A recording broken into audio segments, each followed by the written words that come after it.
வாழ்வில் வார்த்தை ஊழியங்கள் வழங்கும் இன்றைக்கான இறை வார்த்தை. கிறிஸ்துவுக்குள் அன்பானவர்களே, இந்த கிறிஸ்மஸ் வாரத்திலே கிறிஸ்மஸ் சம்பந்தமான சிந்தனைகள், நிகழ்வுகள், கதாபாத்திரங்களை தியானிக்கின்றோம்.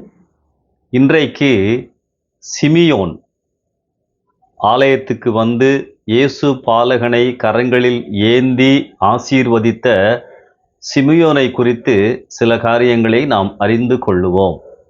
லூக்கா 2ஆம் அதிகாரம் 25 முதல் 27 வசனங்களிலே சிமியோனை குறித்து நாம் பார்க்கின்றோம்.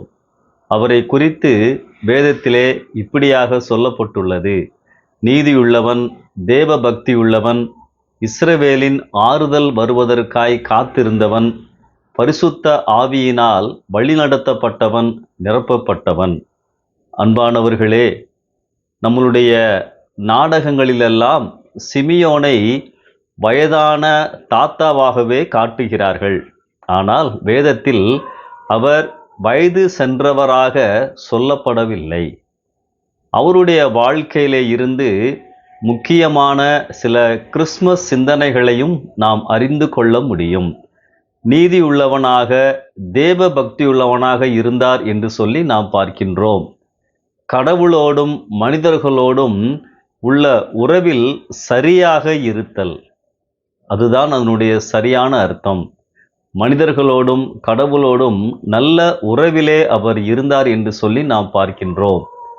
அன்பானவர்களே, சிமியோன் வாழ்ந்த நாட்களில் நீதியும் தேவ பக்தியும் நிறைந்த மனிதர்கள் யூத மார்க்கத்திலே காணப்படவில்லை.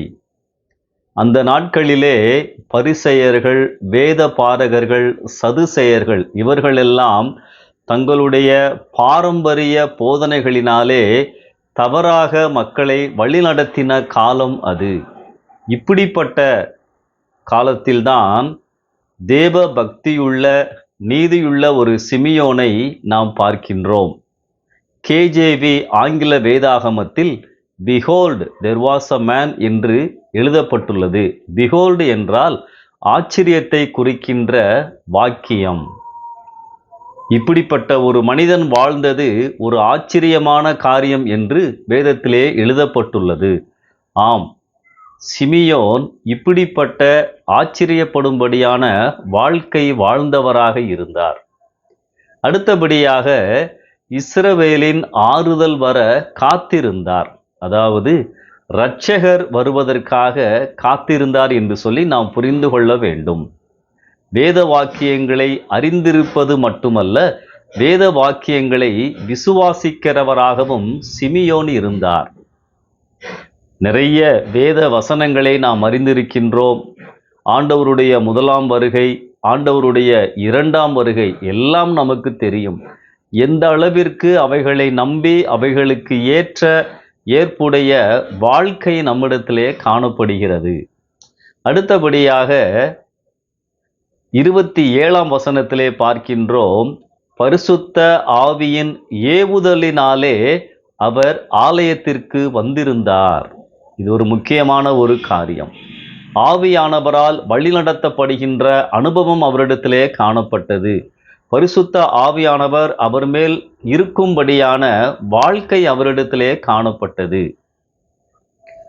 நம்பி வந்து சரியாக குழந்தையை கண்டு கொண்டார். அனைவருக்கும் பிரகாசிக்கின்ற, புற இனத்தவர்களுக்கும் யூதர்களுக்கும் பிரகாசிக்கின்ற ஒளியாக அவரை கண்டு கொண்டார். ஆவியானவர் சொன்னதை நம்பினார், கீழ்ப்படிந்தார். அன்பானவர்களே, இன்றைக்கு இப்படிப்பட்ட பரிசுத்த ஆவியானவருடைய ஏவுதல் நமக்குள்ளதாய் காணப்படுகின்றதா? பரிசுத்த ஆவியானவர் என்னை நடத்துகின்றபடி, உணர்த்துகின்றபடி நான் வாழ்கிறேனா? ரோமர் 8ஆம் அதிகாரம் 14ஆம் வசனத்திலே, எவர்கள் தேவனுடைய ஆவியினால் நடத்தப்படுகிறார்களோ அவர்கள் தேவனுடைய புத்திரராய் இருக்கிறார்கள். ஆம், இன்றைக்கு நானும் நீங்களும் கிறிஸ்தவர்கள் என்றால், கிறிஸ்து என் உள்ளத்திலே பிறந்திருக்கின்ற அனுபவத்தை பெற்றிருக்கிறோம் என்றால், உலகம் நம்மை நடத்தக்கூடாது, என் சுயம் என்னை நடத்தக்கூடாது, என் விருப்பங்கள் என்னை நடத்தக்கூடாது. ஆவியானவர் என்னை நடத்த வேண்டும், அதற்கு என்னை அர்ப்பணிக்க வேண்டும். இந்த சிமியோன் அவருடைய வாழ்க்கை இன்றைக்கும் நமக்கு சாட்சியாக இருக்கின்றது. இயேசு பாலகனை ஏந்தின சிமியோன், ஆண்டவருக்கு நெருக்கமாக இருந்த சிமியோன். ஆண்டவரே, இப்படிப்பட்ட நெருக்கமான வாழ்க்கை வாழ்வதற்கு என்னை அர்ப்பணிக்கிறேன்.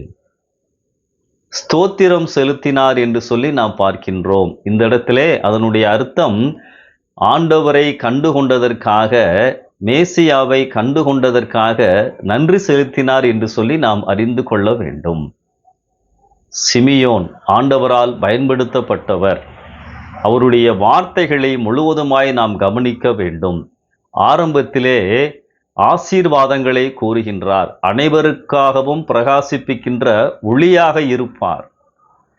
ஒரு இரட்சகராக அவரை பார்த்த ஆசீர்வாதங்களின் வார்த்தையை கூறிய சிமியோன் கடைசியிலே எச்சரிப்பையும் கூறுகின்றார். ஆம், உன் ஆத்துமாவை பட்டயம் ஊடுருவி போகும். அன்பானவர்களே, ஆசீர்வாதங்களையும் எச்சரிப்புகளையும் கூறுபவர்கள்தான் பரிசுத்த ஆவியானவரால் நிரப்பப்பட்ட உண்மையான ஊழியக்காரர்கள். ஆசீர்வாதங்களை மாத்திரம் நான் சொல்லிக்கொண்டே இருப்போம் என்று சொன்னால் கவனிக்க வேண்டும். பரிசுத்த ஆவியானவர் ஆசீர்வாதமான வார்த்தைகளையும் கூறுகிறவர், எச்சரிப்புகளையும் கொண்டு வருபவர்.